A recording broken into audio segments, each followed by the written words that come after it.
Olá, sejam bem-vindos, sejam bem-vindas à série de entrevistas do G1 com candidatos ao governo de Pernambuco. Foram convidados todos os candidatos. Os que pontuaram acima de 5% na pesquisa IPEC, divulgada no dia 15 de agosto, são entrevistados ao vivo, com duração de 1 hora. Os que não atingiram 5% terão entrevistas gravadas, com duração de 20 minutos. Pela sequência definida num sorteio no dia 16 de agosto, o 10º a ser ouvido é o pastor Wellington, do Partido Trabalhista Brasileiro, em entrevista que vai ficar disponível na íntegra, tanto em vídeo quanto em áudio. Candidato, muito obrigada pela sua presença, seja muito bem-vindo. Eu que agradeço, Clarissa. Muito bom poder estar nesse momento aqui, discutindo Pernambuco, né, e nos fazendo conhecer. Antes da gente começar o nosso bate-papo, a nossa conversa, falar um pouquinho sobre a trajetória política de Wellington Carneiro, que é advogado e pastor evangélico.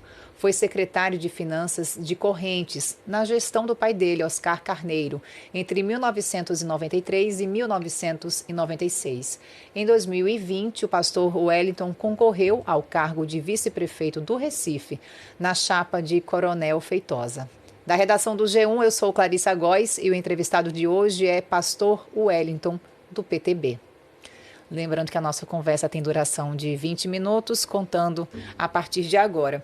E aí eu vou falar um pouco sobre o que o senhor vem dizendo durante a sua campanha eleitoral. O senhor já criticou bastante o ambiente de negócios em Pernambuco. Sim. Queria que o senhor citasse aí 3 medidas práticas que o seu governo adotaria para melhorar, então, esse desenvolvimento aqui de Pernambuco. Então, Clarissa, uma das coisas que a gente percebe que no atual modelo de gestão em Pernambuco, o arroxo em relação ao contribuinte é uma coisa absurda. Essa política de querer aumentar impostos, ela não funciona. É latente isso. Pernambuco está perdendo os investimentos. Os empresários estão indo embora de Pernambuco, levando as suas indústrias, levando as suas empresas, porque um estado vizinho oferece um percentual de ICMS abaixo. Então a gente quer chamar os setores para conversar a respeito disso e enxugar esses impostos. A gente tem exemplo aí do governo federal que tem desonerado os setores e a arrecadação só tem aumentado. Então eu acredito que esse é o modelo que nós temos que adotar em Pernambuco. A gente não vai conseguir grandes investimentos aqui, de forma significativa, de forma que possa levar a produzir aquilo que a gente almeja, rodar a economia e gerar emprego, arrochando o contribuinte. Aí o senhor planeja reduzir, por exemplo, que setores? ICMS combustível, conta de energia? Então, eu acho que assim, a gente tem que fazer isso de maneira responsável. Isso é feito de forma gradativa, não tem aquela coisa brusca, tem que haver um estudo técnico para isso, conversar com os setores que estão mais prejudicados, entende? E daí a gente apresentar para cada setor um plano de desenvolvimento econômico. E aí a gente vai ter que fazer isso muito setorizado. Não adianta, não é uma coisa ampla e não pode ser uma coisa generalizada e de forma irresponsável. O Estado tem suas despesas, claro, e a gente tem que fazer essa questão da compensação. Agora, uma coisa é certa, já é provado que o arroxo ao contribuinte não é modelo de economia que funcione, pelo contrário, os investimentos correm do Estado. E é o que a gente está percebendo. Então a gente sabe dessa necessidade. O senhor também fala em reduzir para 13 o número de secretarias estaduais. Você pode explicar quais seriam extintas e quais os critérios usados para essa definição? Na verdade, a acomodação seriam 14. A gente tem hoje um modelo que, entre secretarias e órgãos que têm status de secretaria, aproximadamente 26.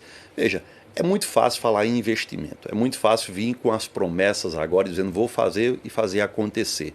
A pergunta sempre é a mesma: de onde vai sair os recursos? De onde vêm os recursos? A gente só tem 2 fontes praticamente, ou do governo federal, que tem o grande caixa, ou da própria Receita do Estado. Mas como se a Receita está totalmente comprometida?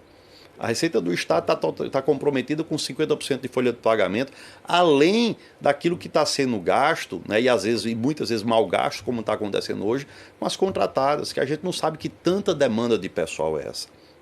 Então precisa se enxugar de fato. Sem enxugar a máquina, não sobra dinheiro para investimento. Uma vez que a gente reduz e tornando os serviços de maneira eficiente, que a população de fato receba esse benefício, fica dinheiro em caixa para que a gente possa investir nos setores que precisa. E aí é latente. Pernambuco está com a sua saúde sucateada. Vivemos um estado de insegurança enorme, né? A educação precisa de muito investimento ainda, né? A infraestrutura não se fala, a malha viária de Pernambuco está parecendo uma tábua de pirulito. E é importante colocar o seguinte, eu vejo muitos candidatos falar sobre as BRs. BR é obrigação da União. Não adianta o Estado querer continuar pagando essa conta. A gente tem um caso da 232 que custou muito caro para a gente essa duplicação. Custou a nossa CELP e que à época, me perdoe, mas na minha avaliação foi subavaliada. E como é que está a 232 hoje? Aí o Estado insiste em manter uma BR onde as PEs estão totalmente largadas, né? A malha viária de Pernambuco, as PEs precisam de atenção. Como fazer isso? Se você está puxando para si uma responsabilidade que não é sua. Então BR é obrigação da União. Queremos devolver à União e cobrar as suas manutenções. Aí o senhor falou também, entre essas áreas que precisam de atenção, o senhor falou de estradas e também falou de saúde. E aí uma das mudanças que o seu plano de governo defende é que os exames clínicos podem ser ofertados por empresas privadas de forma mais barata e também rápida. O senhor poderia detalhar um pouco mais sobre essa proposta? Quais exames, de que forma que eles seriam mais baratos? Esse é um modelo que já funciona. A gente tem vários outros locais que funciona esse tipo de ação. Agora, em se tratando de saúde em Pernambuco, a saúde completamente sucateada. Vídeos rolam na internet aí mostrando o Hospital da Restauração, que é um hospital referência, sendo inundado, né, com uma série de problemas. Então, a gente sabe que o modelo que foi implantado de gestão da saúde em Pernambuco não funciona. As OS hoje só veio para onerar o Estado. Se você perguntar a qualquer usuário do sistema de saúde do Estado, ele vai dizer que não mudou em absolutamente nada. Então, como é que você onera os cofres do Estado? Porque existe uma empresa em formato de OS que está administrando e ela, evidentemente, ela tem que ter o lucro dela, ela tem que ter a margem dela. E não melhora em absolutamente nada para a população. A coisa da saúde vai muito mais além disso. A gente vê a forma desumana com que o usuário é tratado. Filas quilométricas para se marcar uma consulta, para se marcar um exame, né? Então, algo assim totalmente desumano. A gente tem hoje tem algo de resolver isso tão simples, todo mundo tem um celular na mão. Por que não fazer isso por aplicativo? Uma marcação de consulta, uma marcação de exame. Eu penso que isso você já começa a dar dignidade ao usuário, né? Então, assim, a saúde tem que ser passada a régua em Pernambuco, a verdade é essa, né? Para que o usuário possa, de fato, se beneficiar com isso. Aí o senhor falou sobre as OS, quero falar um pouquinho mais. Pernambuco tem 11 hospitais, 14 UPAs e outras 11 UPAs especializadas que são geridas por organizações sociais terceirizadas, né, as OS. De que forma que seria a gestão caso o senhor fosse eleito? Olha, eu não tenho um modelo pronto. Primeiro a gente tem que entender como está funcionando. Eu acredito que essas gestões têm que ser auditadas para ver como está isso. De repente, pode ser a questão das OS que estão hoje gerindo que não funciona. Agora, eu conheço modelos lá fora que funcionam. E lá fora que eu digo, e aqui nos outros estados do Brasil. A gente tem deles que tem participação privada, mas usando o lado filantrópico, eu conheço a Santa Casa de Misericórdia de São Paulo, por exemplo. E funciona. E funciona lá muito melhor do que aqui e com muito menos recurso. Então, a gente percebe que esse modelo hoje de gestão, de fato, não funciona. Precisa mudar. A gente está vendo aí a quantidade de hospitais que tem em Pernambuco que está passando pela mesma dificuldade. Você tem obras inacabadas na questão da saúde. A gente tem, por exemplo, o Hospital da Mulher em Caruaru há uma década praticamente e vai para cima e vai para baixo e não se termina aquilo. Já vem 4 gestões de governadores aí e não se termina a obra. Na minha terra, Garanhuns, na primeira campanha do atual governador foi prometido um hospital regional, porque de fato precisa. O Hospital Regional de Garanhuns hoje é da década de 40, não atende mais a população. Veja o quanto a população se multiplicou de lá para cá, né? A gente não está falando só de uma cidade, a gente está falando de uma micro-região. O agreste meridional de Pernambuco está completamente largado, totalmente desassistido. Então, ainda com o Eduardo Campos em vida, prometeu um novo hospital, foi prometido um novo hospital regional para Garanhuns. O atual governador assumiu o primeiro mandato, correu os 4 anos de mandato dele, não fez nada. Na reeleição dele, prometeu novamente, e pasmem vocês. Até pouco tempo existia lá uma área reservada lá, salvo engano, de uns 4 hectares, e com a placa, futuras instalações do novo Hospital Regional de Garanhuns. Hoje, nem a placa tem mais lá no local. Quer dizer, promessas eleitoreiras e que a população continua sofrendo com isso. Essa construção faz parte do seu plano de governo? Primeiro ano seria em quanto tempo, candidato? Veja, eu não posso dizer. Primeiro ano é aquela coisa de arrumar a casa. Estão dizendo que o caixa do Estado está saneado. Eu não sei, porque faltam informações para a gente. O site do governo do Estado está fora do ar há meses. A gente não tem informações precisas, então a gente não sabe o que é que vai pegar. Agora, uma coisa que a gente vai fazer de imediato, e até no intervalo entre o resultado da eleição e assumir o governo, é remontar essa situação e começar a enxugar. Né? A máquina está inchada, é cargo demais, é um batendo do outro. O Estado não aguenta isso. Então a gente precisa folgar o caixa do Estado para começar a fazer os investimentos necessários, sobretudo onde mais se precisa. Né? E saúde é uma prioridade.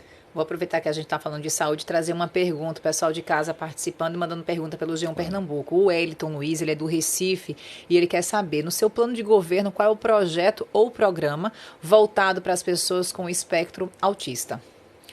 Olha, eu acho que o autista vai muito mais da questão além de saúde. O autista hoje, ele não tem sido assistido não só na questão de saúde, mas na questão da educação. Né? Você tem todo um aparato aí que o Estado tem a obrigação de dar. Agora, a gente sabe que essa questão, e principalmente a quantidade de pessoas com autismo que tem surgido hoje, é algo assim gritante. É um problema de fato de saúde pública, é um problema hoje que está permeando o Brasil inteiro. Né? Então não é tão simples de se resolver. Veja que até os usuários particulares estão tendo dificuldade. Ele procura um ambiente que possa tratar, fazer o devido acompanhamento, seja a escola ou um ambiente de saúde, e muitas vezes não tem profissional para aquilo. Então, o Estado tem que cuidar em qualificar profissionais para atender o autista. Precisa-se voltar a atenção para isso. Há uma expectativa de daqui mais alguns anos esse número crescer. Né? Há uma expectativa que daqui mais, salvo engano, 20 anos... 4 em cada 10 crianças se apresentem com autismo, independentemente do grau. Então, ou seja, se já tem essa perspectiva aí, o Estado não pode ignorar isso, não pode fechar os olhos para isso e achar que simplesmente cruza os braços ou que cada um tem que dar conta de si. Não, o Estado tem que apresentar uma saúde pública que possa atender essa população. Mais uma vez eu digo, equipe técnica em campo para mostrar a solução. O problema nós sabemos que existe. Não tem fórmula pronta, mas uma equipe técnica bem qualificada vai apresentar algo que a gente possa de fato executar. Falar de transporte público, saber do senhor, qual é o seu projeto em relação ao transporte aqui, que a gente tem aqui na região metropolitana, que envolve também o metrô e os ônibus. Eu tenho dito o seguinte, sabemos que o nosso transporte público é caótico e envolve as 3 esferas. Eu gosto de sentar para dialogar. Eu acredito e eu vejo que essa coisa da própria ideologia político-partidária tem prejudicado muito a população de modo geral.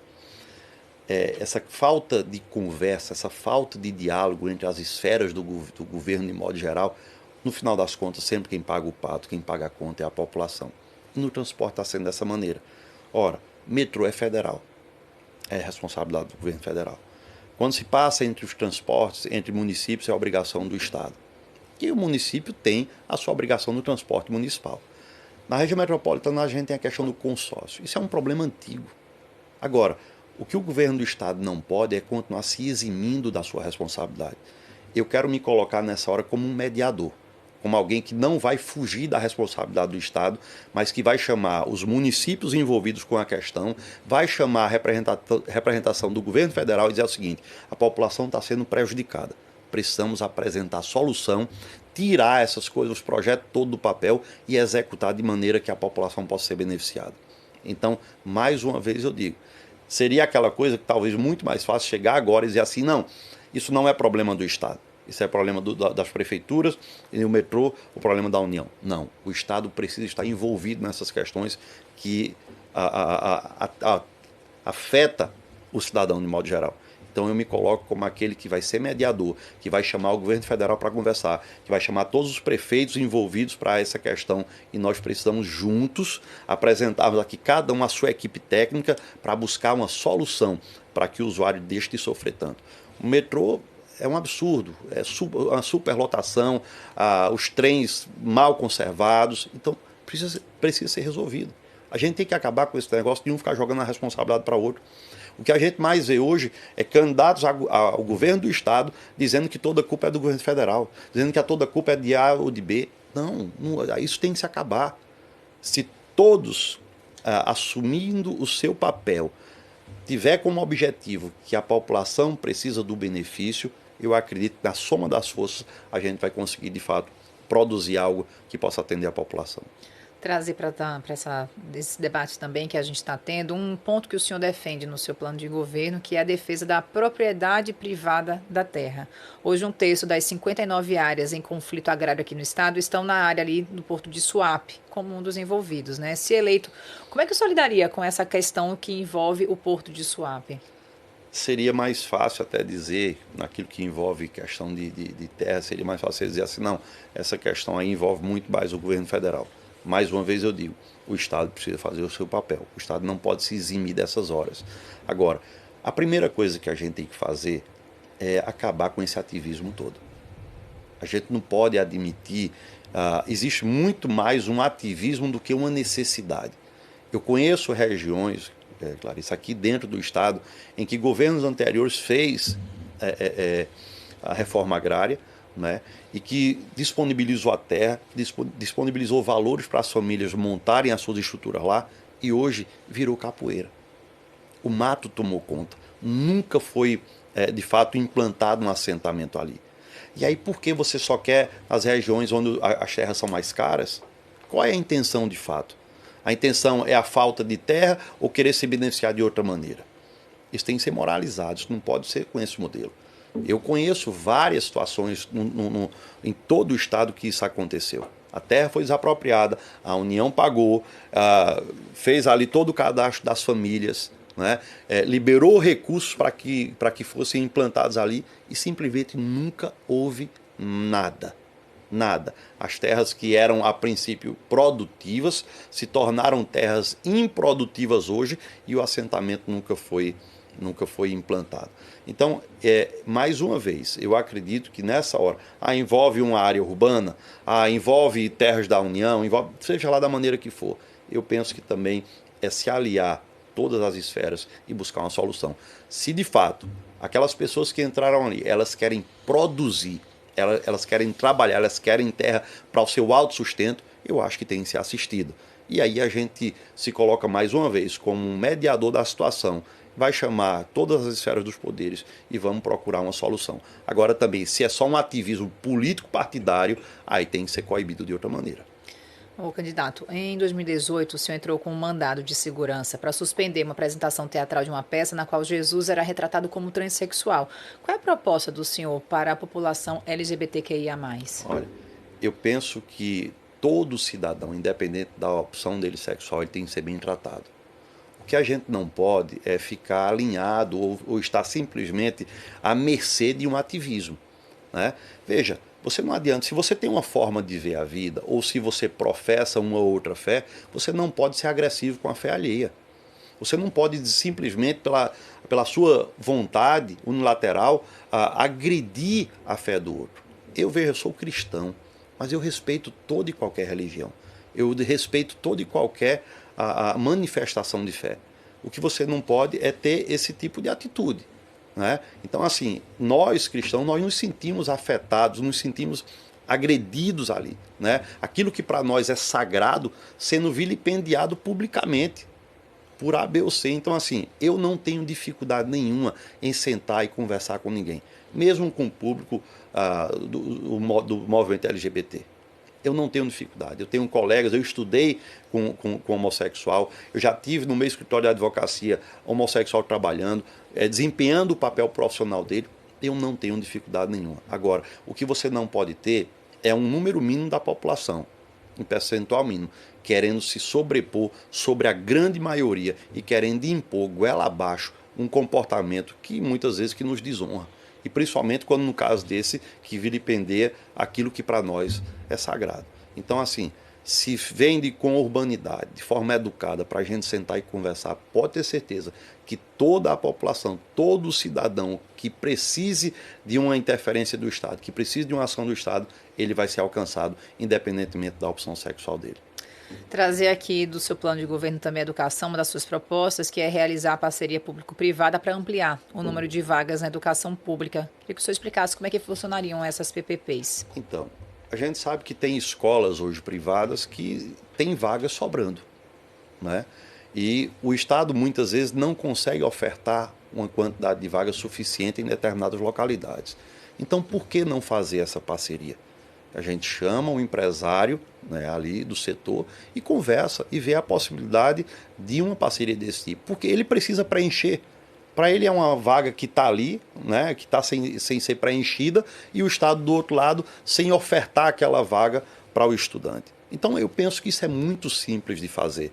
O Estado tem um custo operacional para cada aluno. Ele existe um custo. Aquilo ali é de graça para o usuário final, né, entre aspas, porque o usuário, de uma maneira ou de outra, nós estamos recolhendo os nossos impostos para o Estado para que cubra essa despesa. Então, quanto custa um aluno para o Estado? E por que você não transferir para suprir a necessidade, né, onde o Estado não está conseguindo cobrir a demanda, não pagar num particular para que esses alunos que estão precisando e que o Estado não está conseguindo suprir a necessidade, colocar numa escola particular? Eu acho que isso talvez seja uma das ações mais simples de se fazer, né? E fechar essa lacuna que nós sabemos que existe. Candidato, nosso tempo terminou. Quero agradecer que o senhor tenha vindo aqui para conversar com a gente sobre suas propostas e ideias. Muito obrigada. Eu que agradeço. Deus abençoe a todos. Termina aqui a nossa entrevista, dessa 10ª entrevista da série especial do G1 com candidatos ao governo de Pernambuco. É a nossa contribuição para o debate de propostas, de ideias, para levar a você, eleitor, informações de qualidade.